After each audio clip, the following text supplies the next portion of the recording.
आज सुबह 11 बजे लोकसभा के स्पीकर के लिए वोटिंग शुरू हो जाएगी, जिसमें 542 सांसदों में से 537 सांसद वोट करेंगे। स्पीकर के लिए वोटिंग पेपर स्लिप से के जरिए होगी, क्योंकि अभी सांसदों को सीट नंबर अलॉट नहीं हुए हैं। इसी वजह से नतीजा आने में वक्त लगेगा। सभी पेपर स्लिप की गिनती होगी, जिसके बाद के साथ ही शपथ ग्रहण का कार्यक्रम बिजनेस लिस्ट में नहीं है। 7 सांसदों ने अभी तक शपथ नहीं ली है। इस वजह से अभी तक केवल 537 सांसद ही वोटिंग के लिए क्वालिफाई करते हैं। हालांकि जिन सांसदों ने शपथ नहीं ली है, उन्हें इनरोल करके सदन में वो जरूर बैठ सकते हैं। आज की वोटिंग ऐतिहासिक है, क्योंकि 47 साल बाद आज चौथी बार लोकसभा स्पीकर के लिए वोटिंग के जरिए चुनाव होने जा रहा है। इससे पहले 3 बार लोकसभा के स्पीकर का चुनाव हो चुका है, यानी पिछले 47 साल से सर्वसम्मति से स्पीकर चुने गए हैं। लेकिन इस बार फिर से देश स्पीकर का चुनाव वोटिंग के जरिए देखेगा। इसलिए पूरी पीढ़ी के लिए ये ऐतिहासिक लम्हे से कम नहीं है। चुनाव की नौबत क्यों आई, इसके लिए सत्ता पक्ष और विपक्ष दोनों के अपने अपने तर्क हैं। इन तर्कों में एक दूसरे पर आरोप है जो लगातार बढ़ते जा रहे हैं। इस बार विपक्ष की तरफ से कमान राहुल गांधी संभाल रहे हैं, जिन्हें कल ही लोकसभा में नेता विपक्ष बनाया गया है। दरअसल विपक्ष की मांग यह है कि हमें डिप्टी स्पीकर का पद नहीं दिया गया। सत्ता पक्ष मनमानी कर रहा है, हठधर्मिता कर रहा है, एक बार फिर डिक्टेटरशिप कर रहा है, और इसीलिए हम स्पीकर के चुनाव में कॉन्टेस्ट कर रहे हैं। कल भी जो बयान विपक्षी नेताओं के सामने आ रहे थे, इस बात की गुंजाइश उनकी तरफ से छोड़ी जा रही थी कि अगर सरकार एंड मोमेंट पर भी मान जाती है, यानी कल शाम तक का वक्त विपक्षी सांसदों की तरफ से दिया जा रहा था, नेताओं की तरफ से दिया जा रहा था कि सरकार अगर कोई आश्वासन डिप्टी स्पीकर के लिए दे देती है तो फिर स्पीकर का चुनाव सर्वसम्मति से होगा। लेकिन ऐसा हो नहीं पाया, और उसका नतीजा यह है कि आज आप सदन में वोटिंग देखेंगे, ओम बिरला वर्सेस के सुरेश देखेंगे। हालांकि नंबर्स के लिहाज से अगर आप समझिएगा तो एनडीए कंफर्टेबल सिचुएशन में है। इंडिया ब्लॉक के पास बहुमत का वो आंकड़ा नहीं है जो स्पीकर चुनने के लिए चाहिए, लेकिन फिर भी एनडीए के सामने इंडिया ब्लॉक ने अपना उम्मीदवार उतारा है और फाइट जो है वो करने की कोशिश की जा रही है। परसेप्शन और एक नैरेटिव की लड़ाई विपक्ष की तरफ से गढ़ने की कोशिश की गई है। और देखिए, खुद जो विपक्ष के नेता हैं वो इसी तरीके से बयान भी दे रहे हैं। के सुरेश खुद ये कह रहे हैं कि मजबूर किया गया है सत्ता पक्ष की तरफ से। हमें डिप्टी स्पीकर की मांग अगर मान लेते तो शायद हम कॉन्टेस्ट ना करते। अब इसी पर बात करेंगे। हमारे साथ हैं खास मेहमान विजय त्रिवेदी, सीनियर जर्नलिस्ट, अनंत विजय, वरिष्ठ पत्रकार, और शिवम त्यागी, प्रवक्ता, भारतीय जनता पार्टी। आप सभी का बहुत बहुत स्वागत है। आइए आप ही से शुरुआत कर लेती हूँ। शिवम त्यागी जी, आप ही जरा बताइए, डिप्टी स्पीकर का पद अगर दे देते तो आप लोगों का क्या चला जाता, या किस बात का डर था आपको कि डिप्टी स्पीकर दे देंगे तो ये समीकरण बिगड़ सकते हैं? नहीं, बिल्कुल नहीं। मैं मानता हूं कि कहीं ना कहीं इस तरह की बात ही नहीं है, और इस देश में कोई ब्लैकमेलिंग पॉलिटिक्स थोड़ी ना हो सकती है। इस बात पर जब बात हुई और चर्चा हुई तो कहा गया कि ठीक है, चर्चा करते हैं, कोई परेशानी नहीं है।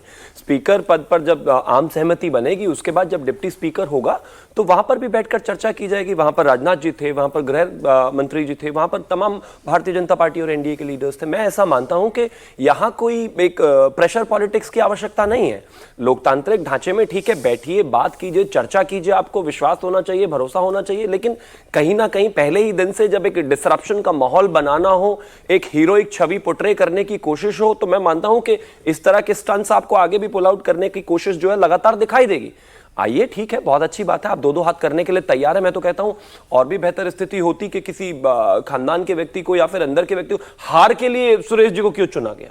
जीत के लिए जहां जहां विषय होगा वहां पर परिवार चुनेंगे, खानदान चुनेंगे। हार की जहां जीरो स्थिति होगी वहां पर एक पार्टी का कार्यकर्ता चुन देंगे। मैं मानता हूं कि जो स्थिति बनाई गई है इसकी कोई आवश्यकता नहीं थी, इसकी कोई जरूरत नहीं थी। वो जानते हैं कि किसकी हार होने वाली है, या कौन जो है स्पीकर चुने जाने हैं, या किस तरह का विषय है। लेकिन फिर भी इस तरह की अगर आप तस्वीरें देख रहे हैं तो स्वागत है। परसेप्शन और नरेशन में आपको बीट करना चाहते हैं ना, वो बताना चाहते हैं कि आप अभी भी डिक्टेटरशिप कर रहे हैं, आप अभी भी विपक्ष को साथ लेकर नहीं चल रहे। पीएम को कल से कोट कर रहे हैं विपक्ष के सारे नेता कि आप सहमति की बात करते हैं, लेकिन जब सहमति बनाने का मौका आता है तो आप अड़ जाते हैं अपनी जिद पर। सहमति का अर्थ दबाव नहीं होता। सहमति का मतलब सहमति है, बैठकर बात की जाए, चर्चा की जाए।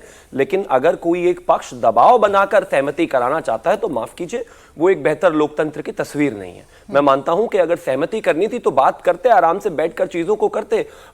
स्पीकर पद पर अगर सहमति होती तो मैं मानता हूं कहीं ना कहीं अपने आप ही डिप्टी स्पीकर पद पर भी सहमति होती।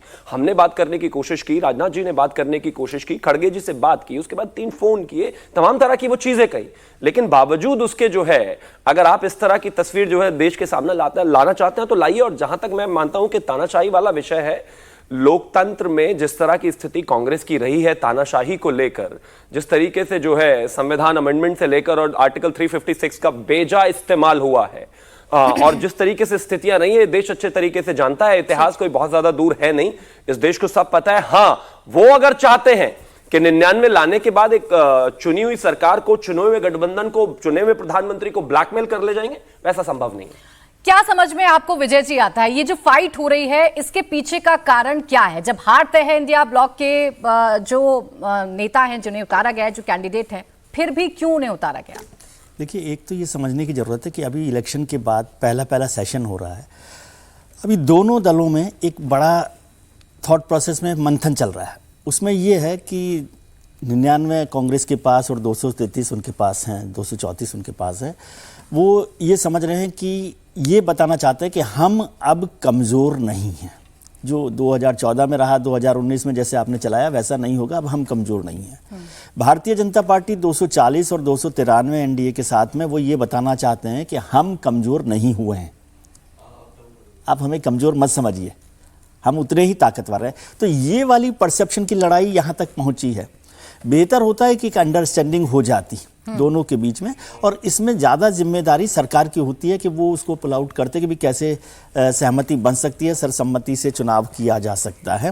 लेकिन नहीं भी हुआ है तो उसमें कोई बहुत इस पर हाय तौबा करने की जरूरत नहीं, क्योंकि डेमोक्रेसी में इलेक्शन जो है, ये समझना कि नहीं वो हार जाएंगे तो हारने, सारे इलेक्शंस हारने जीतने के लिए होते हैं।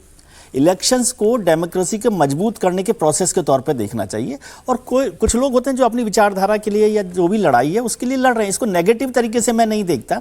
सर्वसम्मति से भी हो जाता है तो भी इलेक्शंस के बाद भी स्पीकर जैसे बिहेव करना होता है वैसे ही करते हैं। हाँ। और 99% टाइम स्पीकर्स हमेशा सरकार के साथ होते हैं, बल्कि संसदीय व्यवस्था में ही ये काम है कि अध्यक्ष के पास ये जिम्मेदारी है कि वो सरकार की मदद करे सदन को चलाने में।